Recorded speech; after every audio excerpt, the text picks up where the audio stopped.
الحمد للہ رب العالمین والصلاة والسلام علی سیدنا و مولانا محمد وعلی آلہ وصحبہ اجمعین، اما بعد۔ آج ہمارے درس کا موضوع ہے مسلمان کو اپنی نماز میں سلام سے پہلے یہ دعائیں کرنا چاہیے۔ نمازی بھائیوں، ہمارے دین میں دعا کا بڑا اونچا مقام ہے، خاص طور پر نماز میں، کیونکہ نماز بندہ اور رب کے درمیان تعلق ہے۔ اسی لیے اس میں دعا کرنا سب سے بڑا مقصد اور سب سے بڑی عبادت ہے۔ ہمارے نبی صلی اللہ علیہ وسلم اپنی نماز میں سلام سے پہلے اور اپنے سجدے میں کچھ مفید دعائیں کیا کرتے تھے، جن کو یاد کر لینا اور انہیں اپنے بال بچوں کو سکھانا ہر مسلمان کے لیے مناسب ہے، تاکہ وہ دنیا اور آخرت کی بھلائی پا سکیں۔ ان دعاؤں میں سے چند دعائیں میں آپ کے سامنے عرض کرتا ہوں۔ نمبر 1، اللہم انی اعوذ بک من عذاب القبر واعوذ بک من فتنة المسیح الدجال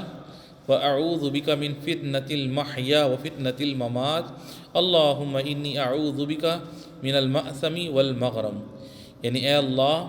میں قبر کے عذاب سے تیری پناہ چاہتا ہوں،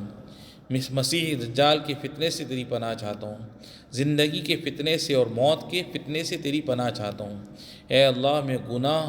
اور قرض سے تیری پناہ چاہتا ہوں۔ زندگی کا فتنہ وہ چیز ہے جو انسان کو پوری زندگی پیش آتی رہتی ہے، جیسے دنیا کی یا خواہشات کے فتنے میں مبتلا ہو جانا۔ اور موت کا فتنہ انسان کے دفن کر دیے جانے کے بعد اس سے دونوں فرشتوں کا سوال کرنا ہے۔ اس سے پوچھا جائے گا کہ تمہارا رب کون ہے، تمہارا دین کیا ہے، تمہارا نبی کون ہے۔ یہ بات بھی کہی گئی، اس سے مراد بندے کے لیے سوء خاتمہ یعنی برے انجام کا ڈر ہے۔ معصم سے مراد وہ معاملہ ہے جس سے انسان معصیت میں پڑ جانے کی وجہ سے گناہ گار ہو۔ مغرم سے مراد قرض کی فکر ہے، کیونکہ آدمی جب قرض نہیں ادا کر پاتا تو وہ جھوٹ اور وعدہ خلافی کا سہارا لیتا ہے۔ نمبر 2، ایک دعا یہ بھی ہے، اللہم انی ظلمت نفسی ظلما کثیرا ولا یغفر الذنوب الا انت فاغفر لی مغفرۃ من عندک وارحمنی انک انت الغفور الرحیم، یعنی اے اللہ،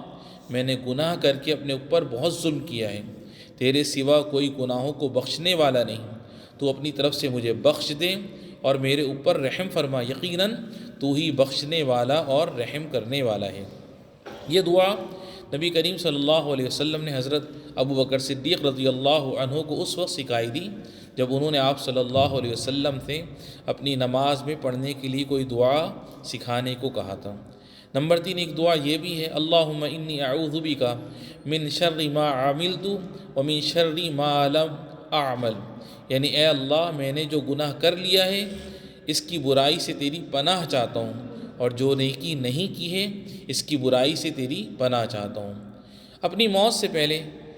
یعنی اپنی زندگی کے آخری وقت سے پہلے، نبی کریم صلی اللہ علیہ وسلم جو دعائیں زیادہ پڑھا کرتے تھے ان میں سے ایک دعا یہ بھی ہے، اللہم حاسبنی حسابا یسیرا، اے اللہ، میرا بہت آسان حساب لینا۔ آسان حساب یہ ہے کہ اللہ بندے کے نامہ اعمال پر نظر ڈالے، پھر اس کو معافی دے دے۔ ایک دعا یہ بھی ہے، اللہم انی اعوذ بک من البخل واعوذ بک من الجبن واعوذ بک ان ارد الی ارذل العمر واعوذ بک من فتنة الدنیا واعوذ بک من عذاب القبر، یعنی اے اللہ، میں بخیلی سے تیری حفاظت چاہتا ہوں اور بزدلی سے تیری حفاظت چاہتا ہوں اور ناکار عمر تک پہنچ جانے سے تیری حفاظت چاہتا ہوں، دنیا کے فتنے سے تیری حفاظت چاہتا ہوں اور قبر کے عذاب سے تیری حفاظت چاہتا ہوں۔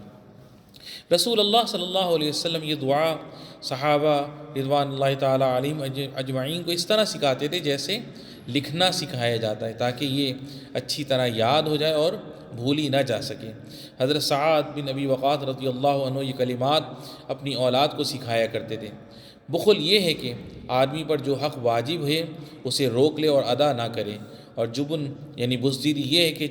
چیزوں سے خوف کھایا جائے اور ان کو کرنے سے پیچھے ہٹ جایا جائے۔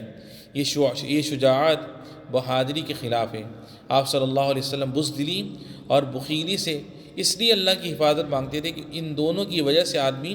فرائض کو ادا کرنے، اللہ سبحانہ و تعالیٰ کے حقوق کو بجا لانے اور برائی کو مٹانے میں کوتاہی کرتا ہے۔ اس لیے بھی آپ صلی اللہ علیہ وسلم حفاظت مانگتے تھے کہ نفس کی بہادری ہی سے بندہ مظلوم کی مدد کر سکتا ہے اور بخیلی سے بچ کر ہی مال کے حقوق ادا کر سکتا ہے۔ ہمارے نبی صلی اللہ علیہ وسلم نے ہمیں اس دعا میں یہ بھی سکھایا ہے کہ ہم ناکارہ عمر سے اس کی حفاظت طلب کرتے رہیں۔ یہ وہ سخت بڑھاپا ہے جس میں اعضاء کمزور ہو جاتے ہیں، آدمی سٹیا جاتا ہے، اس کی عقل مختل اور حواس کمزور ہو جاتے ہیں اور وہ بہت سے نیک اور عبادت کے کام کرنے کی طاقت نہیں رکھتا۔ ایک دعا یہ بھی ہے، اللہم اغفر لی ما قدمت وما اخرت وما اسررت وما اعلنت وما اسرفت وما انت اعلم به منی انت المقدم وانت المؤخر لا الہ الا انت۔ یعنی اے اللہ میرے ان گناہوں کو معاف کر دے جو میں نے پہلے کیے ہیں، ان کو بھی جو مجھ سے بعد میں ہونے والے ہیں، ان کو بھی جو میں نے چھپا کے کیے ہیں، ان کو بھی جو میں نے ظاہر کر کے کیے ہیں، ان کو بھی جو میں نے حد سے آگے بڑھ کر کیے ہیں، اور ان کو بھی جنہیں تو مجھ سے زیادہ جانتا ہے۔ تو ہی آگے کرنے والا اور تو ہی پیچھے کرنے والا ہے، تیرے سوا کوئی عبادت کے لائق نہیں۔ آپ صلی اللہ علیہ وسلم کے فرمان ما قدمتو کا مطلب یہ ہے کہ جو گناہ اور کوتاہی میں نے پہلے کی ہے، وما اخرتو کا مطلب یہ ہے کہ جو گناہ مجھ سے آئندہ ہونے والے ہیں، وما اسررتو وما اعلنتو کا مطلب یہ ہے کہ جو گناہ مجھ سے پوشیدہ طور پر اور جو گناہ اعلانیہ طور پر ہوئے ہیں، وما اسرفتو کا مطلب یہ ہے کہ جو گناہ کے کام یا ظلم و زیادتی کر کے حد سے آگے بڑھ گیا ہوں، انت المقدم کا مطلب یہ ہے کہ اپنی مدد، توفیق اور درستگی کے ذریعے جسے تو چاہے آگے بڑھا دے، انت المؤخر کا مطلب یہ ہے کہ رسوا، محروم اور بے یار و مددگار کر کے جسے تو چاہے پیچھے کر دے۔ نمازی بھائیوں، ہم اپنی نمازوں میں ان نبوی دعاؤں کو پڑھنے کی پوری کوشش کرنا چاہیے، کیونکہ یہ سب سے زیادہ جامع اور افضل دعائیں ہیں۔ اپنے بال بچوں کو بھی ہمیں یہ دعائیں سکھاتے رہنا چاہیے۔ وصلی اللہ وسلم علی محمد وعلی آلہ وصحبہ اجمعین۔